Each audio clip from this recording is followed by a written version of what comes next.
আসসালামু আলাইকুম। আমি ডাক্তার মোহাম্মদ উসমান গনি, হিপ এবং নি স্পেশালিস্ট।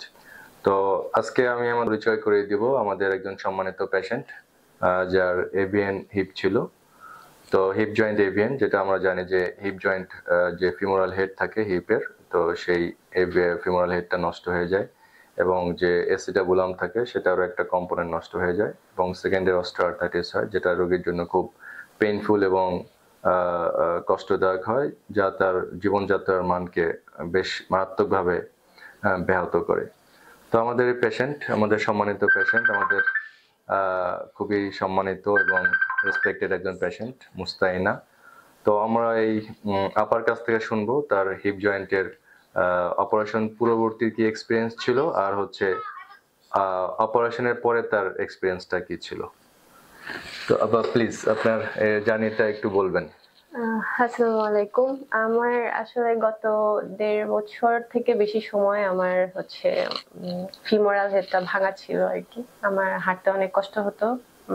হাঁটা ছাড়াও রেগুলার লাইফের যে কাজকর্ম কোনো কিছুই আমি করতে পারতাম না আরকি। রাইট। তো আমি এরপর হচ্ছে ভাইয়ের কাছে আসি। আসার পর ভাই আমাকে সাজেস্ট করেন যে সার্জারি করতে। ১ম এ আমার হচ্ছে একটু ভয় লাগছিল। আমি মানে মনোবল পাচ্ছিলাম না যে আমি সার্জারি করব। পরে ভাইয়া আমাকে খুব ভালোভাবে ব্রিফ করলেন। আমি ভাইয়ার কাছে ২-৩ দিন এসেছি। ভাইয়া ব্রিফ করার পরে আমি সার্জারির জন্য প্রিপারেশন নেই। আর ভাইয়া চেষ্টা করেছে যতটুকু কম খরচে আমার সার্জারি করা যায় আরকি। রাইট। সো আমার মার্চের ১ তারিখে সার্জারি হয়েছে, হিপ রিপ্লেসমেন্ট সার্জারি। হওয়ার পর এখন হচ্ছে এপ্রিলের ২০ তারিখ।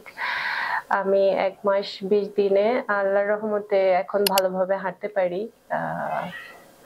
ভাইয়ার উসিলায় বলা যায়, কিংবা আল্লাহর সাহায্যে আমি এখন পুরোপুরিভাবে হাঁটতে পারি। আমি অপারেশনের ২৮ দিন পর্যন্ত ক্রাচ সহ হেঁটেছি। এখন হচ্ছে টোটালি ক্রাচ ছাড়াই হাঁটি। আমার সিঙ্গেল হ্যান্ডেড ক্রাচও ইউজ করার দরকার হয়নি আরকি। তো ভাইয়া আমাকে সাজেস্ট করেছেন যে আমি চাইলে এখন জবেও এপ্লাই করতে পারবো।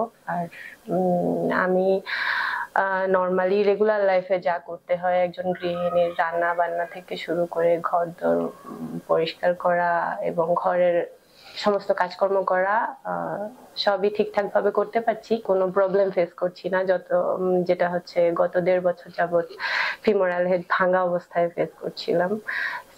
সার্জারির পর থেকে এই প্রবলেমটা আমি আর খুব একটা ফেস করছি না। আর আল্লাহর রহমতে আমার সেলাইও খুব তাড়াতাড়ি শুকিয়ে গেছে। উইদিন 14 ডেজ আমার সেলাই শুকিয়ে গেছিল। তো সবকিছুই মানে চিন্তা ভাবনা থেকেও ভালো রেজাল্ট পেয়েছি আরকি। তো আপনার কাছ থেকে আমরা বেশ ভালো পজিটিভ রিভিউ পেলাম। তো এক্ষেত্রে আমি কিছু জিনিস নোট করতে চাই, সেটা হচ্ছে যে একজন পেশেন্টের সুস্থতার জন্য শুধু একটা পারফেক্ট সার্জারি না, এর সাথে পেশেন্টেরও কিছু কন্ট্রিবিউশন থাকতে হয়। যেমন যাদের বডি ওয়েট কম তাদের আউটকাম ভালো হয়, তো এটা ওনার জন্য খুব পজিটিভ ছিল। তো আমাদের সাজেশন থাকবে, কারো যদি ফিমোরাল হেড এভিয়ান থাকে, কারো যদি হিপ বা নি রিপ্লেসমেন্টের প্রয়োজন হয়, অবশ্যই তারা যাতে অপারেশনের আগেই চিন্তা ভাবনা করেন যাতে ওজনটা কম থাকে এবং অপারেশনের পরেও যাতে ওজনটা না বাড়ে, এদিকটা খেয়াল রাখবেন। আরো একটা পজিটিভ দিক যেটা মুস্তাইনা আপা কমপ্লিট করেছেন, সেটা হচ্ছে অপারেশন পরবর্তী যে নির্দিষ্ট এক্সারসাইজ করতে হয়, ব্যায়ামগুলো করতে হয়, তো সেগুলো উনি পুঙ্খানুপুঙ্খভাবে কমপ্লিট নিয়মিতভাবে ফলো করছেন এবং ওগুলো কমপ্লিট করার চেষ্টা করেছেন, যার কারণে ওনার রিকভারিটা আর্লি। তো আমি আপনার কাছ থেকে এটা জানতে চাই যে আপনার তো অপারেশনের আগে অনেক চিন্তা ভাবনা ছিল, শুধু আপনি না, বাংলাদেশে অধিকাংশ রোগী যাদের ফিমোরাল হেড এভিএন থাকে বা কোনো ফ্র্যাকচার থাকে যার জন্য আমাদের রিপ্লেসমেন্টের প্রয়োজন হয়, অনেকেই আস্থা রাখতে পারেন না। বিভিন্ন জন নানা রকম কথাবার্তা বলে যে এটা আউটকাম ভালো হবে না, তারপর হচ্ছে হাঁটতে পারবে না, ঠিক আছে, পঙ্গু হয়ে যাবে, বা ইন্ডিয়াতে বা অন্য বিদেশে এই অপারেশনটা অনেক বেশি ভালো হয়, ঠিক আছে, তো আমাদের দেশে হয় না। এই ধরনের প্রচুর এই ধরনের চিন্তা ভাবনা আপনার আগে ছিল কিনা, বা এই অপারেশনের পরে এই চিন্তা ভাবনা আপনার কতটুকু ক্লিয়ার হয়েছে, এটা আমাদের একটু বলবেন। জি, অপারেশনের আগে আমি আসলে আরো বেশ কয়েকজন ডাক্তার দেখিয়েছি। অনেকেই সাজেস্ট করেছিল যে দেশের বাইরে গিয়ে করতে, ইন্ডিয়া গিয়ে করতে। Even Right. অনেকে এটাও বলেছিল যে ইন্ডিয়াতে খরচ অনেক কম পড়বে। তারপর আমি গুগল করেও দেখেছি, প্লাস যে সার্জনদের সাথে কথা বলেও দেখেছি। আমি আসলে এখানে এসে ওসমান গনি ভাইয়ের কাছ থেকে অনেক পজিটিভ ভাইব পাওয়ার পরেই আমি গুগল করে দেখলাম যে ইন্ডিয়াতেও এটার কস্ট অনেক বেশি পড়ে। প্লাস আমাদের থাকা খাওয়া, তারপরে সেখানে আসা যাওয়া, সেটারও একটা আলাদা কস্ট থাকে অপারেশন ছাড়াও। আমি সাজেস্ট করব যাদের এই প্রবলেমটা হচ্ছে, এটা আসলে অনেক বড় একটা প্রবলেম, লাইফ মানে লিড করা খুবই টাফ হয়ে যায়। তো আমি সাজেস্ট করব যারাই ভয় পাচ্ছে বা চিন্তা করছে যে দেশে চিকিৎসা ভালো হবে না, তাদেরকে সাজেস্ট করব দেশেই করানোর চেষ্টা করতে। দেশের চিকিৎসা এখন অনেক উন্নত, সেই সাথে ডাক্তাররাও খুব ফ্রেন্ডলি কাজ করেন। ইভেন আপনি যদি চান আপনাকে খুব ভালোভাবে ব্রিফ করবে, আপনাকে সাহস দিবে।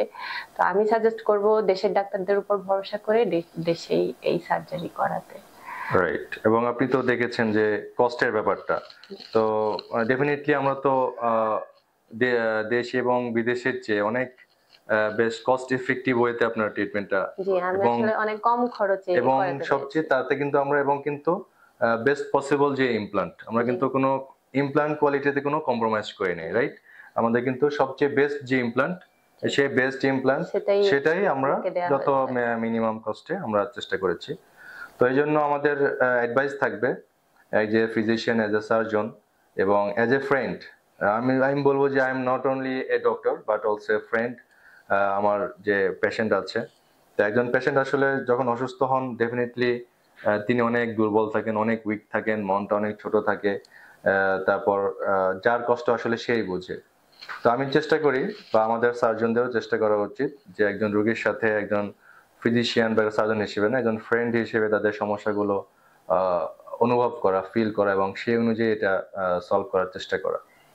তো আমাদের অ্যাডভাইস থাকবে যে আপনাদের যে কারোর হিপ বা নিয়ে প্রবলেম হয়, এটা আপনার এই সমস্যাটাকে গুরুত্ব দিবেন, এটাকে অবহেলা করবেন না, এবং একজন হিপ বা নিয়ে স্পেশালিস্টের তত্ত্বাবধানে যে আপনার রোগটা পরিপূর্ণভাবে অ্যাকুরেটলি ডায়াগনোসিস করবেন।